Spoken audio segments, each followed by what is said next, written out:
हिंदी साहित्य की दुनिया में आप सबका स्वागत है। आज हम करने जा रहे हैं कविता 3 सवेये।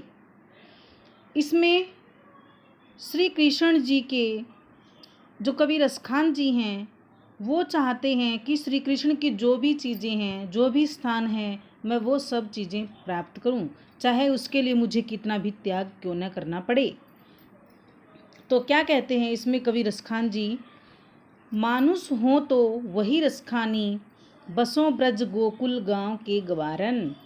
कहते हैं कि मुझे कोई भी जन्म लेना पड़े तो मुझे वहाँ का निवासी, जिस भी रूप में मुझे जन्म मिले तो ब्रज के गोकुल गांव में ही मुझे जन्म मिले। यदि मुझे मनुष्य का जन्म मिले तो मेरा जन्म गोकुल गांव के ग्वालों के बीच में हो।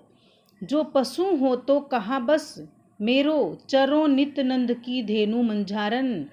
धेनु गाय नंद बाबा की। यदि मुझे पशु का जन्म मिले तो नंद बाबा की गायों के बीच में मैं चरता रहूं।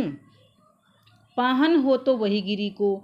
यदि भगवान मुझे पत्थर का जन्म भी दे, यदि मुझे पत्थर भी बनाए तो उसी पर्वत का पत्थर बनाए जो कियो हरिछत्र पुरंदर धारण। पुरंदर इंद्र देवता, हरिछत्र छतरी के समान, जो इंद्र देवता के क्रोध से बचने के लिए श्री कृष्ण ने छतरी के समान अपनी उंगली पर उठाया था, उसी पर्वत का मुझे पत्थर बनाए।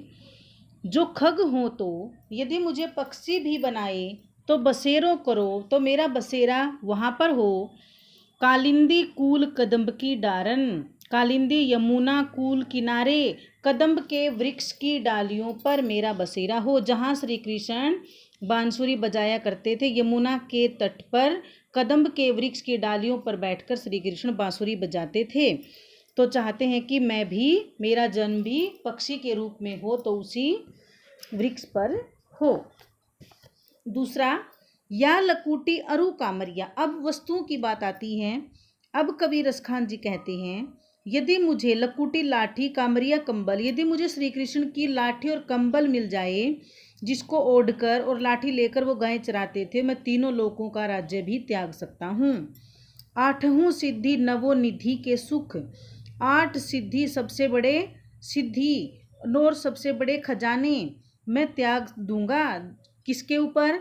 यदि मुझे नंद बाबा की गायें सिर्फ चराने के लिए मिल जाएं तो सब दुनिया की सबसे बड़ी सिद्धियां, प्राप्ति और सबसे बड़े खजाने भी मैं त्याग दूं। रसखान कबों इन आँखिन सो। रसखान जी कहते हैं, पता नहीं कब इन अखियों से, इन आँखों से ब्रज के वन, बाग और तालाबों को देखने का मौका मिलेगा। कोटिक ए कलधोत के धाम। कोटिक करोड़ों, कलधोत सोने चांदी के धाम, महल। अब इसमें रसखान जी कहते हैं, करिल के कुंजन ऊपर वारों। करिल के कुंजन, कांटेदार झाड़ियाँ, कंटीली झाड़ियाँ। यदि मुझे ब्रज की कंटीली झाड़ियाँ भी मिल जाएं, कांटों वाली झाड़ियाँ भी मिल जाएं तो मैं करोड़ों सोने चांदी के महल भी त्याग सकता हूँ। कहने का अर्थार्थ क्या हुआ कि रसखान जी कहते हैं वो श्री कृष्ण के अनन्य भक्त थे, श्री कृष्ण के ऊपर सब कुछ समर्पित करना चाहते थे। वो कहते थे, यदि मुझे श्री कृष्ण की कुछ भी चीज़ें मिल जाए, छोटी से छोटी वस्तु भी मिल जाए, तो मैं अपने जीवन के सारे सुख उसके ऊपर न्यौछावर कर सकता हूँ। अर्थात वो श्री कृष्ण को अपना आराध्य समझते थे।